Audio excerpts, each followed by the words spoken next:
के लिए चलते चले आ रहे हैं।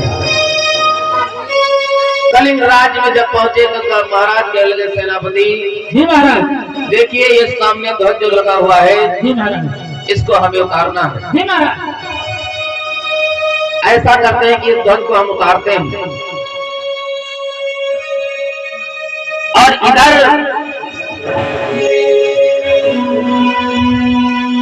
इधर जैसे ही महाराज ने उस झंडे को पकड़ा है और जैसे उतारने को महाराज चल गए। अरे कौन हो तुम? आज लड़की कह लगी मुझे नहीं जानते। अरे जिस राजा को तुमने बंदी बना करके कारागार में डाल दिया उन्हीं की लड़कियों में मेरा नाम पद्मा है।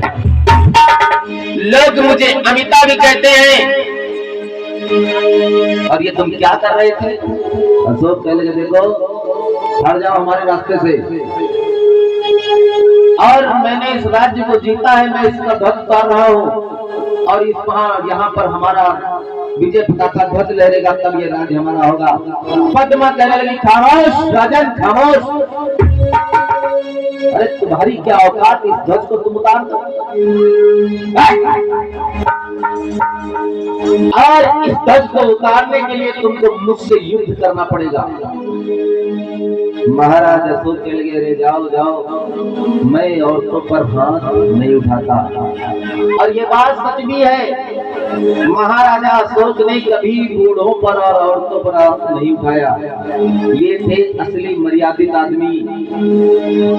और आज के टाइम में भैया मर्यादा पुरुषोत्तम किसी दूसरे को बता दिया गया। इधर महाराज अशोक कह जाओ जाओ तुम अपना काम करो, मैं औरतों पर हाथ नहीं उठाता। इधर पद्मा कहने लगी अगर तुम औरतों पर हाथ नहीं उठाते तो मेरे रहते रहे इस ध्वज को तुम नहीं उतार सकते। अगर इस ध्वज को तुम्हें उतारना है तो मेरी लाश को गुजरना पड़ेगा।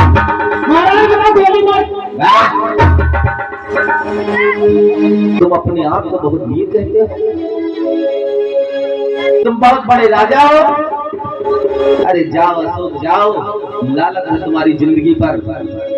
तुम्हें क्या लगता है तुमने इस राज्य को जीत कर तुमने बहुत बड़ा तीर मार दिया? अरे तुम राजा राजा आपस में लड़ते हो, लेकिन हमारी बेचारी बेगुनाह जनता जाती है वहां पर।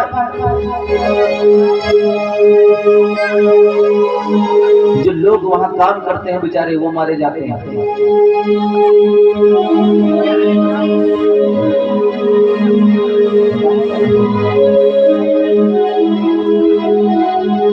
आज इधर पद्मा कहने लगी सुनो राजन, तुमको अपनी वीरता पर बहुत घमंड है।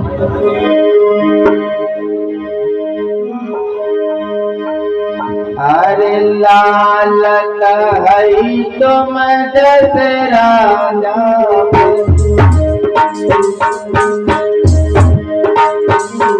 अरे जो तकमाल नाम कमाए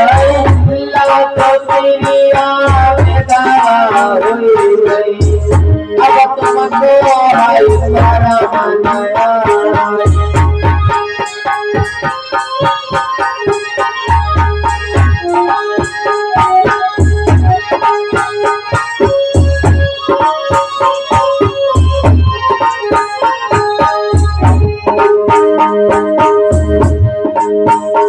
अरे कोई कोई आई थी गवने को, आए पति की जन देख न पाई, लाखों प्रिया कमाई, रात मको अब सारा मनाया।